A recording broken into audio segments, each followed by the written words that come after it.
Hello भाई students, कैसे हैं आप लोग। देखिए भाई मेरे फ्यूचर डॉक्टर्स, आपकी जो नीट 2025 और 2026 की जो जर्नी है ना, वो एक पार्ट के बिना अधूरी है। सर कौन सा है वो पार्ट? वो पार्ट है आपका प्रीवियस ईयर्स क्वेश्चंस, PYQs का पार्ट। अगर आपकी स्ट्रैटेजी में वो पार्ट नहीं है तो यू आर लैकिंग समवेयर।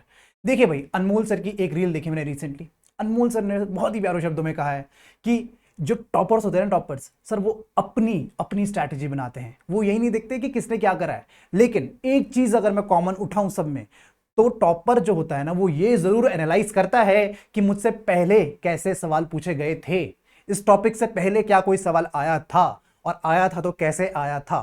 तो PYQs को पढ़ने का मतलब सिर्फ उन्हें पढ़ना, क्वेश्चन देखना नहीं है, उनको अच्छे से एनालाइज करना भी है। देखो आज इस टॉपिक का क्या मतलब है कि 60% डायरेक्ट क्वेश्चन। डायरेक्ट क्वेश्चन का यह मतलब नहीं है कि क्वेश्चन उठाया और क्वेश्चन चेप दिया, नहीं नहीं, ऐसा नहीं होता है। कॉन्सेप्ट रिपीट करने की बात होती है कि डायरेक्टली कॉन्सेप्ट बिल्कुल सेम टू सेम कॉन्सेप्ट होता है। कुछ कुछ एग्जांपल्स मैं आपको देता हूं। देखिए, नीट 2024 में आपको पूछा गया कि कोबाल्ट का एक होमोलैक्टिक कॉम्प्लेक्स है और कोबाल्ट का एक हेटेरोलैक्टिक कॉम्प्लेक्स है। इसका मतलब कॉन्सेप्ट जो है आपको होमोलैप्टिक और हेट्रोलेप्टिक में पूछा गया। क्या देखो, और इससे एक साल पहले, सिर्फ एक साल पहले नीट 2023 में आपसे सवाल पूछा गया कि homoleptic complex among the following is.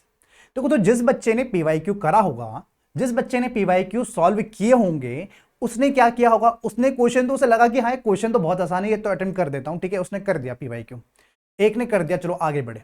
लेकिन जो दूसरा बच्चा था उसने क्या किया, यार होमोलैक्टिक कॉम्प्लेक्स से सवाल आया है, ये तो इजी टॉपिक है, तो एक काम करता हूं, एक बार पलट के देख लेता हूं फिर से कि होमोलैक्टिक और हेटेरोलैक्टिक है क्या, उसके कुछ कुछ एग्जांपल्स पढ़ लेता हूं। तो उसने वो एग्जांपल्स पढ़े और वही एग्जांपल्स उसे यहां देखने को मिल गए, क्योंकि अंडरस्टैंडिंग का लेवल भी थोड़ा सा इंक्रीज हो गया उसका। तो इस तरीके से उसने ये क्वेश्चन बहुत इजीली अटेम्प्ट कर लिया होगा, मिस्टेक के चांसेस हुए मिनिमम।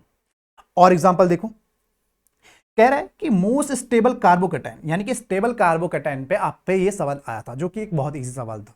बट आप देखिए नीट 2018 में, नीट 2018 में आपसे एक और सवाल इसी तरीके का पूछा गया था, जो कि उससे तो डिफिकल्टी है, और पूछा गया which of the following carbocation is expected to be most stable. अब जब वो जो बच्चा PYQ सॉल्व कर रहा था ना और एनालाइज कर रहा था उसे अच्छे से, उसने ना सिर्फ ये देखा कि ये क्वेश्चन पूछा गया, उसने बोला है कि यार कार्बोकैटायन की स्टेबिलिटी पे सवाल आ रहा है, कार्बोकैटायंस की स्टेबिलिटी पे सवाल आ रहा है, तो एक काम करता हूं, कॉन्सेप्ट को रिपीट करता हूं और देखता हूं क्या हाइपर कॉन्जुगेशन में ज्यादा स्टेबिलिटी है, या फिर इंडक्टिव इफेक्ट में ज्यादा स्टेबिलिटी है, या फिर प्लस आई या फिर माइनस आई में है, या प्लस आई या फिर माइनस आई में है, या फिर रेजोनेंस में है, या फिर मेटामेरिक में है। तो उसने सारे कॉन्सेप्ट एक बार रिपीट करके देख लिए जो जो लग सकते थे।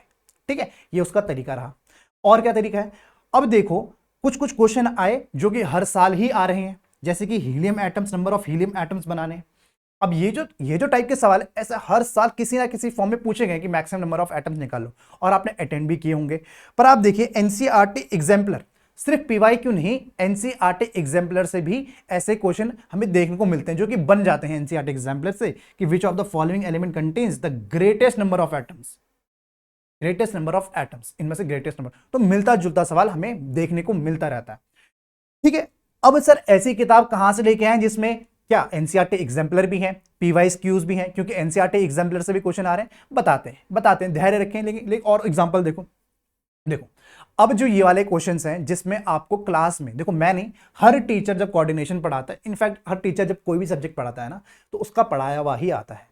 Every teacher has the right to claim कि मेरा पढ़ाया हुआ 100% आया है, क्योंकि टीचर का पढ़ाया हुआ ही एग्जाम में आता है। उससे अगर बाहर आ गया तो क्या पढ़ाया फिर, है ना। तो हर टीचर बोल सकता है डेफिनेटली, और बोलते भी हैं कि हमारा पढ़ाया हुआ ही हमेशा आता है। ऑब्वियसली हमारा पढ़ाया हुआ ही हमेशा आता है, हम जो नहीं पढ़ाएंगे वो नहीं आएगा, क्योंकि और क्यों नहीं पढ़ाएंगे, जब सिलेबस में है तो पढ़ाएंगे, एज सिंपल एज दैट। लेकिन ये वाला एग्जांपल आप पर्टिकुलरली देखेंगे, चाहे आप मेरे कोऑर्डिनेशन के लेक्चर देखें, चाहे किसी और के भी कोऑर्डिनेशन के लेक्चर देखें, क्योंकि एग्जांपल तो एनसीईआरटी से आते हैं, हम एग्जांपल भी एनसीईआरटी से ही उठाते हैं। तो सीधा अगर डायरेक्ट एनसीईआरटी का क्वेश्चन, एनसीईआरटी अगर नहीं करनी थी PYQ कर लेते ना, तो देखो ये क्वेश्चन आपको पहले भी पूछा गया।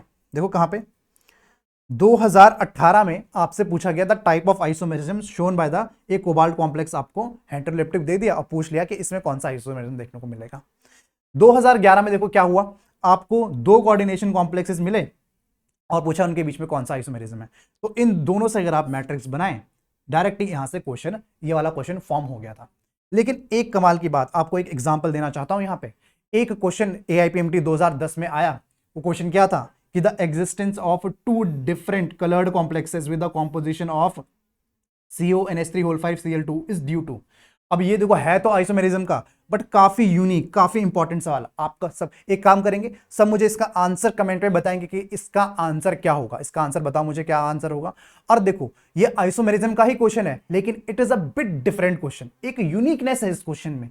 तो इस टाइप के क्वेश्चन जो टॉपर होगा ना, टॉपर या फिर जो बहुत अच्छा रैंक होल्ड करेगा केमिस्ट्री में भी, इनफैक्ट पूरे के पूरे एग्जाम में, वो इस क्वेश्चन को एनालाइज करेगा कि चलो आइसोमेरिज्म का क्वेश्चन है, मैंने कर भी लिया, मुझसे ये सॉल्व हो भी गया, लेकिन इसे एनालाइज कैसे किया जाए, पूरा का पूरा कॉन्सेप्ट देखेगा वो, कि कैसे हम आइसोमेरिज्म से और कलर का क्या रिलेशन है, क्या दोनों में कॉन्सेप्ट ओवरलैप करता है, तो वो जरूर देखेगा। एक बार आप लोग भी इस कॉन्सेप्ट को जरूर देखिए, एक बार इस तरीके से एनालाइज करके देखो।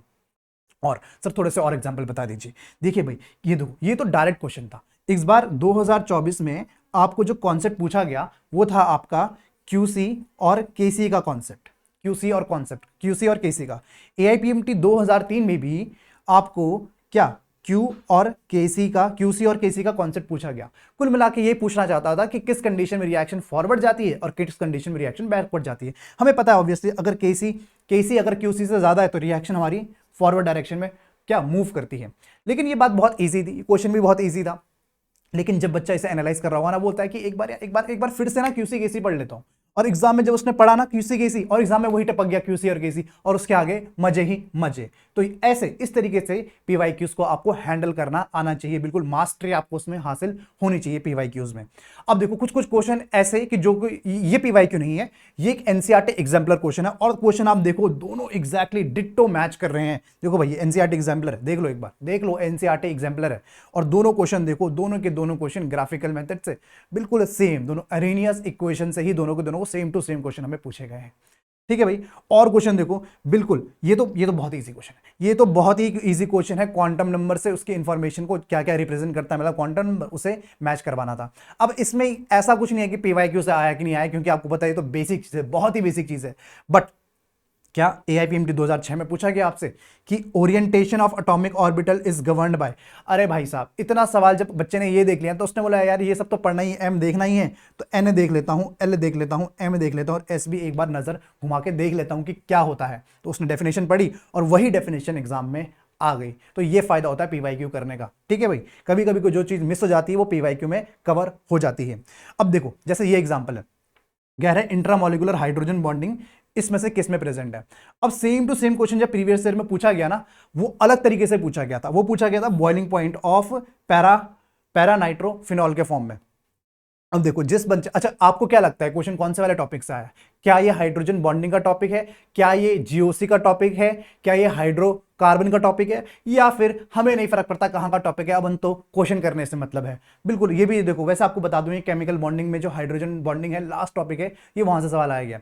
देखो भाई इस क्वेश्चन को कैसे बंदा, जब आदमी जब इसको पढ़ेगा ना, पढ़ेगा वो सिर्फ करके आगे नहीं बढ़ेगा, वो देखेगा ये यार जो जो जो जो एनालाइज करेगा जैसे वो देखेगा यार क्वेश्चन तो पूछा है हाइड्रोजन बॉन्डिंग, चलो हमने ठीक भी कर लिया, एक बार बॉइलिंग पॉइंट भी अच्छे से देख लेता हूं कैसे डिपेंड करती है हाइड्रोजन बॉन्डिंग पे, एक बार उसके एग्जांपल्स पलट के देख लेता हूं। अगर उसने इतना कर लिया तो ये क्वेश्चन तो था ही क्या, इंट्रामोलिकुलर। अरे भाई बॉइलिंग पॉइंट का रीजन ही जब इंट्रामोलिकुलर से एक्सप्लेन हो रहा है तो वो तो बता ही देगा कि इंट्रामोलिकुलर किसमें। तो इस तरीके से आपकी ये चीजें होनी थी हैंडल। ठीक है भाई। अब देखो जैसे कि मैंने आपने देखा भी अभी कुछ कुछ क्वेश्चन तो PYQs के हो ही रहे हैं, उसके साथ साथ आपके NCERT एग्जाम्पलर से भी क्वेश्चंस आ रहे हैं। तो ये बहुत इंपॉर्टेंट है कि आपके पास एक ऐसा सोर्स हो जहां पे दोनों चीजें साथ में हो। ठीक है, आप फंडा बॉक्स का अगर नीट का PYQs का जो मॉड्यूल है उसको उठा के देखेंगे तो आपको ना सिर्फ ये चीजें टॉपिक वाइज मिलेगी, 2024 का क्वेश्चन पेपर तो मिलेगा डिटेल सोल्यूशन के साथ, आपको क्या क्वेश्चंस भी बिल्कुल उसमें सारे PYQs और टॉपिक वाइज। और ये तो कुछ भी नहीं है, उसके साथ साथ आपको उसका वीडियो एक्सप्लेनेशन जो कि आज जो अपन का मोटो है मेक बुक स्मार्टर। तो आपको कैसे स्मार्ट मिलेगी, इनफैक्ट वो आपको पूरा का पूरा वीडियो सॉल्यूशन उसमें प्रोवाइड होता है। आप उसमें जो क्वेश्चन आप अटक रहे हैं, वैसे तो देखो पीवाईक्यूज को आप जब भी करें, देखो ये सजेशन है आपको, पीवाईक्यूज को आप जब भी करें आप क्वेश्चन देखें और आंसर अटेम्प्ट करें। अगर नहीं आ रहा है ना आंसर, तो कॉन्सेप्ट पढ़ो और फिर से अटेम्प्ट करो, कॉन्सेप्ट पढ़ो फिर से अटेम्प्ट करो, ठीक है, ऐसे करो। अब लास्ट में अगर नहीं आता है पूरा एनालिसिस करने के बाद भी, तब आप वो क्यूआर कोड स्कैन करके अपनी वीडियो यहां से आप चला सकते हो, आप जिसमें हम आपको सोल्यूशन प्रोवाइड करते हैं। तो ये आपके पास एक एडेड बेनिफिट तो रहता ही रहता है हमेशा। और कोई क्वेश्चन ऐसे भी होते हैं, अगर वो रिपीट होते हैं तो काफी क्वेश्चन में हम ये भी बता देते हैं कि देखो ये नीट 2023 में तो पूछा गया है, साथ में 2024 में भी पूछा गया है, तो वो भी एनालिसिस हम खुद ही करके आपको दे देते हैं उसी क्वेश्चन में, ठीक है। तो आपको समझ में आया होगा कि पीवाईक्यूज को हमको कैसे हैंडल करना है। जो मैंने आपसे क्वेश्चन पूछा है उस क्वेश्चन को एक बार मुझे कमेंट करके बताइए उसका आंसर क्या होगा। I hope you like this video. Thank you very much.